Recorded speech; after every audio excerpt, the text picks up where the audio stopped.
ગીરના સાવજને હવે નવું સરનામું મળ્યું છે.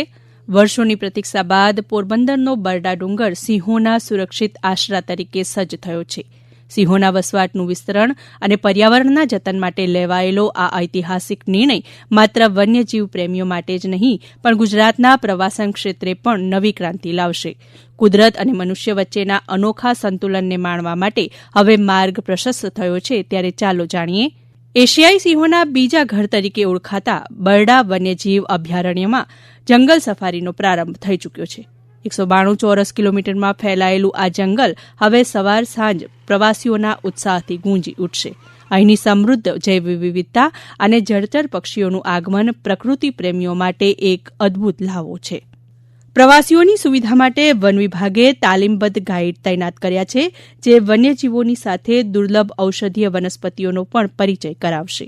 અહીંની શિસ્તબદ્ધ વ્યવસ્થા પ્રવાસીઓને પ્રકૃતિ સાથે સીધો સંવાદ કરાવે છે. જ્ઞાન અને મનોરંજનના સંગમ સમાન આ સફારી પ્રકૃતિના ખોળે એક યાદગાર અનુભવ બની રહેશે. બરડા જંગલ સફારીની મોજ માણવા માટે આવેલા ખૂબ જ સારો એક્સપિરિયન્સ રહ્યો.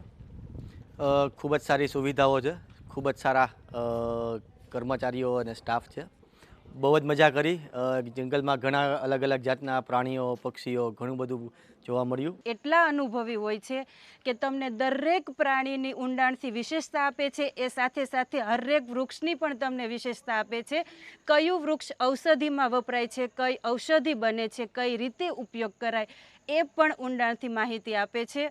અમને બહુ જ મજા આવી અને અમે એમની પાસેથી ઘણું બધું શીખ્યા.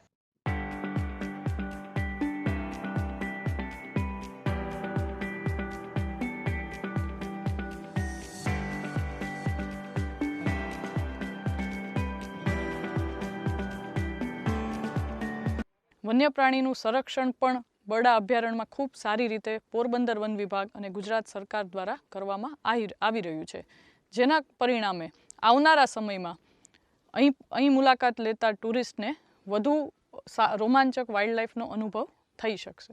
વન્યજીવ સંરક્ષણ માટે ગુજરાત સરકારનું આ સકારાત્મક પગલું આગામી સમયમાં બરડાને વિશ્વસ્તરીય પ્રવાસન ધામ બનાવશે. ગીર બાદ હવે બરડાનો આ નવો અધ્યાય પર્યાવરણ પ્રેમીઓ માટે ગૌરવની ક્ષણ છે.